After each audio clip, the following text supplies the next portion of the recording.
My name is Aminah L. Ahmad, and my name used to be Llanchie Stevenson, and I was one of the principal ballerinas, African-American ballerinas, during the 1968 to 70 in the United States.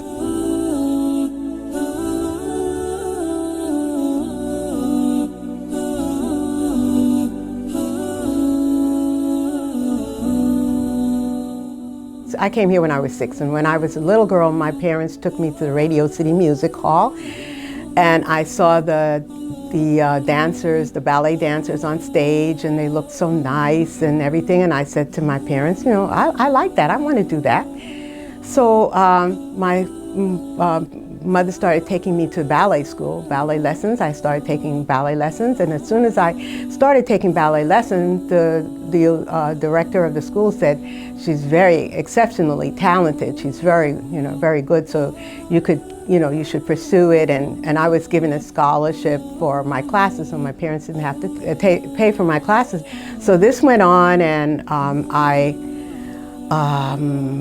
when I got to high school, to go to high school, I didn't want to go to the local high school where everybody else was going, so I auditioned for the High School of Performing Arts. I got accepted to the High School of Performing Arts in the ballet department, and this was a big thing in my ballet school because nobody had been accepted from that ballet school to High School of Performing Arts and in the ballet department. So I stayed in the ballet department for my freshman year, and in my sophomore year, all of a sudden one day they changed me to the modern department.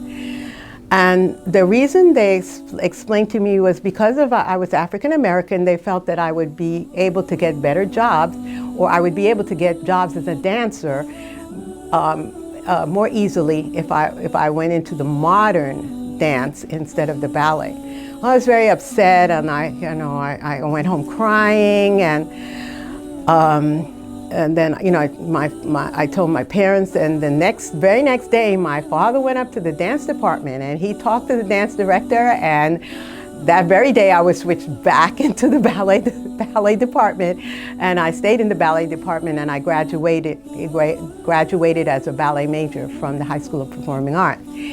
After the High School of Performing Arts, my parents wanted me to go to Juilliard, which is a college. They wanted me to go to college, and I said, no, I want to dance professionally because as a dancer, your career is very short, and I wanted to continue I wanted to dance professionally. So I started auditioning for different ballet companies and whatever audition that I could find out. And just for my curiosity, I decided, well, let me take I heard that Alvin was teaching classes. So I said, well, let me just go and see what it's like, what his classes are like. It was modern dance, but I said, oh, well, let me try. So I went to a class, and before the class ended, Alvin said, I want you for my company. So I didn't know, I got my first job at 17, didn't audition or anything. He said, being that I had the talent, I started working professionally with Alvin Dance Company. And I danced with Alvin. Some people think that that's important, that I actually danced with Alvin. Okay, as I was working with Alvin, the Alvin Dance Company was traveling all over the United States. And Alvin kept telling me, you're so talented in the ballet. You should be really trying to really get into the ballet world and become, the first African-American ballerina. You should be constantly trying. So every time I would never get a break, they would make me put on my pointe shoes and practice my fortes and make sure that, that I kept up my ballet skills and ballet talent. So one day they said, we feel like, why don't you go and audition for the Radio City Music Hall? We feel that you have the talent to be the first African-American ballerina at the Radio City Music Hall. So I went, and I took the audition, and the director at that time, Mark Platt, he said to me, practice your fortes and come back in 2 weeks. So I said, okay. So I went, and they made me practice. No water break or anything. Practice pointe, pointe after. And pointe is the hardest step in ballet. And if you can do that, then. So then in 2 weeks, I went back, and he said, yes, let's take her. So then I started working in the ballet court, in the court of ballet of the Radio City Music Hall. This is a big thing. It was a big thing in my church. At that time, I was a devout Christian, and I was going to church. And it was a big thing in my church, big thing in my ballet school. This is the first time that they had someone being very, very successful from the ballet school. And I worked at Radio City Music Hall. They gave me a few special parts at Radio City Music Hall. I stayed there for 2 years, and at the same time, I was influenced by other ballet dancers coming and doing special performances at the Radio City Music Hall. And I said, I really want to be a ballerina, and I really want to be in a ballet company and dance as a professional ballerina. That's where what I really want to do. So I auditioned to the best school in the country at that time, School of American Ballet, was run by George Balanchine, and the New York City Ballet, that was run by George Balanchine. George Balanchine is considered to be one of the greatest choreographers of all time. There hasn't come anybody after him so far as a successful choreographer. So he is known to be the best of choreographers in history so far. So I went to School of American Ballet, and I auditioned for the School of American Ballet, and George Balanchine, gave me a scholarship. This is a very important thing because not very many dancers get that opportunity, period, and less African American dancers to get that opportunity. Okay, so I stayed there for 2 years, and nothing happened. I was hoping to be accepted into the New York City Ballet. That was my dream, to be a member of the New York City Ballet. And I watched all the dancers, and some of the ballerinas would give me their point shoes when when I needed. So I was always getting point shoes. I didn't have to pay for point shoes or classes or anything. So finally, nothing happened. I didn't get into the company. I saw my classmates getting into the company, and so I asked the director of the school to ask Mr. Balanchine what was his plan for me. And she spoke to him, and then he told her that, well, at the time being that he felt that my color would break the color line, and that he wasn't really ready at that point in the history of New York City Ballet to accept. He had an African American male dancer, Arthur Mitchell, but he wasn't really ready to accept the ballerina at the time. So in the meantime, the National Ballet of Washington, they were looking for an African American dancer, a female dancer for the company. So I auditioned for Frederick Franklin, and he took me immediately. And so I became the first African American, not the first because there was a young man in the company, but his color was not outstanding, so that you couldn't identify him as an African American. But with me, there was no doubt. So. So I traveled all over the United States with the National Ballet of Washington, and went to over 100 cities in the United States. In some cities, I was not allowed to perform. In Montgomery, Alabama, during 1968, this is during 1968, in Montgomery, Alabama, I was not allowed to go out on stage and perform. They said, you will sit in the audience tonight. Because of the racial conflicts that have been going on with the bus boycott and the various things that was happening in Montgomery, Alabama, and also Spartansburg was not allowed to dance there on stage because of the racial conflicts that were going on in the United States. After the assassination of Martin Luther King and Arthur Mitchell being the he was a principal dancer of in the New York City Ballet. He decided to start a ballet company where only for African Americans, so African Americans could dance ballet. So he started the Dance Theatre of Harlem, and he asked me, since I was already working as a professional ballerina, he asked me to join the company and be the first principal ballerina in his company. And I danced with him, Arthur Mitchell, and we toured the United States, and we also went to Europe and did many performances in Europe and in the Caribbean. And that went on for a while. And the Dance Theatre of Harlem was a revolutionary concept, because prior to the Dance Theatre of Harlem, it was thought that African Americans could not dance ballet, that they didn't have the talent, they didn't have the body. It just, even to today, in some companies, the Bolshoi Ballet, you will not see an African American female dancer, and definitely, and in various other countries where, like England and so on, where ballet is kept to, it's kept to classical remembrance, and that's another thing. I mean, they remember and they present the classical ballet exactly the way it was 1700 years ago. Therefore, in many of the ballets, and that's what's happened to me, historically, there were no African Americans in that town at the time or around. They were slaves or so whatever, or they just didn't exist in the town. I had many a problem in that in many of the ballets, they said to me, well, we don't know where to put you historically, because historically, we can't add you because historically would not be correct.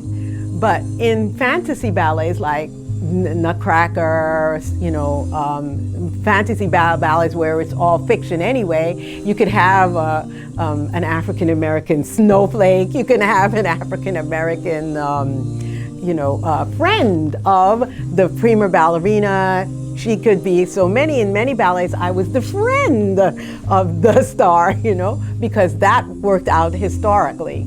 I could be a friend. So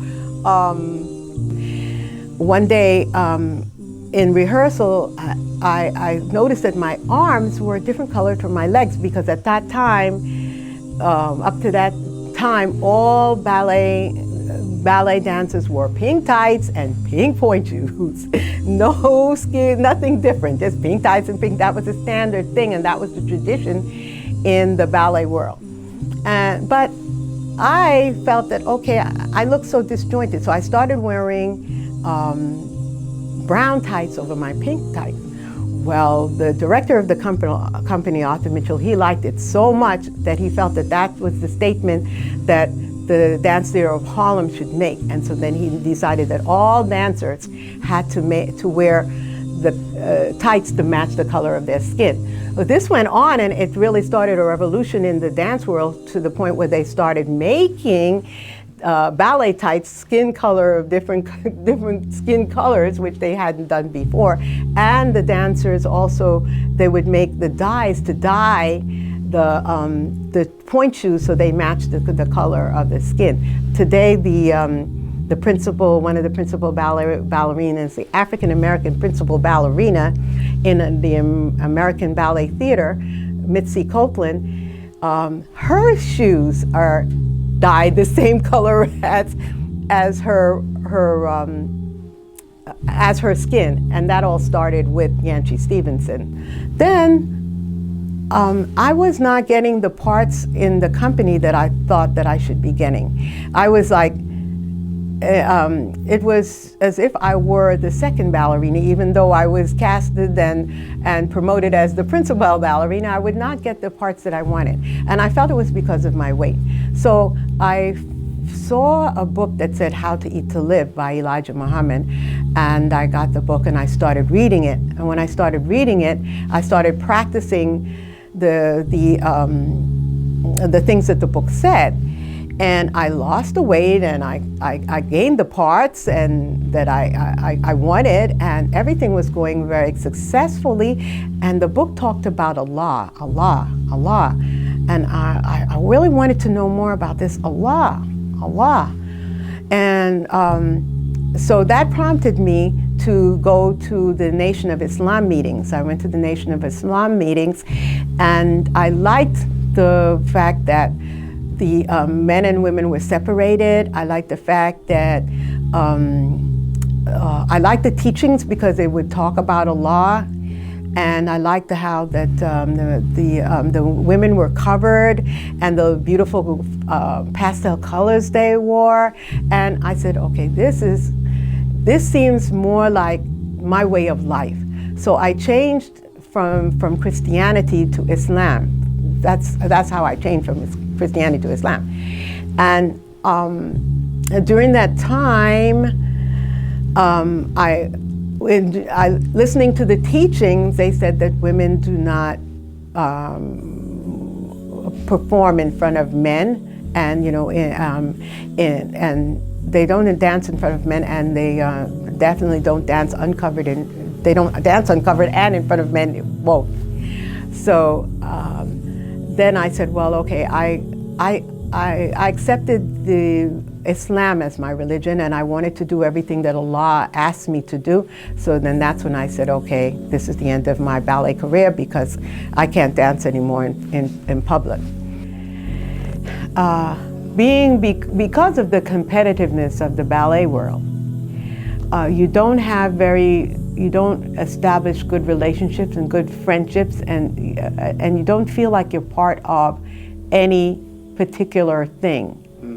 You don't feel like you're part of a community. In Islam, you always will find Muslims everywhere.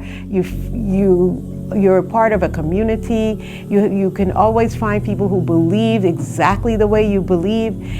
It's just a broader scope, a larger horizon in which that you enter into, as opposed to the dance world. Ballet world is very, very limited, very limited. So that, in the meantime, I met Abdus Salam, and we got married, and we started practicing. We were practicing Islam through the Nation of Islam. Then Elijah Muhammad was the leader of the Nation of Islam at that time. After he passed away, Warathin Muhammad, he became the leader of the Nation of Islam. He said, we are not any different from any other Muslims. We pray, we give zakat, we make salat, we're encouraged to do the Hajj. We're doing everything as every other Muslim does. So there's no need for us to be separated from them. We read the Quran, we memorize the Quran, we try to get the understanding of the Quran. So after that, we decided, well, okay, let us go to other masajids and see, what the understanding. And that's how we got into mainstream, let's say mainstream Islam, and mainstream, going to mainstream masajids, and that's how the difference came about. So after I became a Muslim and I stopped performing, there were times when I would teach ballet to Muslim girls just for the discipline of it, and to encourage them and to make sure that they understood that this is something that we just did for exercise, and that it was that we're not promoting going into the ballet world.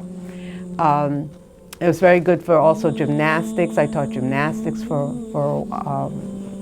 a couple of years.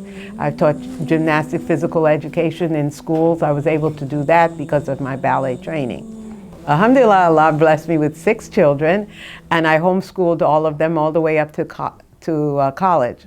The discipline is very good, and that is, I think, what I carried on into later life.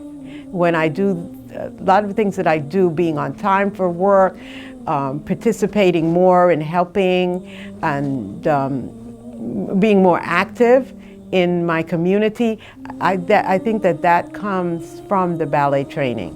If you have a talent and you want to pursue it, you should pursue it with all the effort that Allah has given you, and just make sure that it's within the Islamic guidelines. You should talk to your imam and make sure that whatever you're doing you're doing it for the pleasure of Allah, and you're doing something that Allah wants you to do, and that Allah would not be displeased with.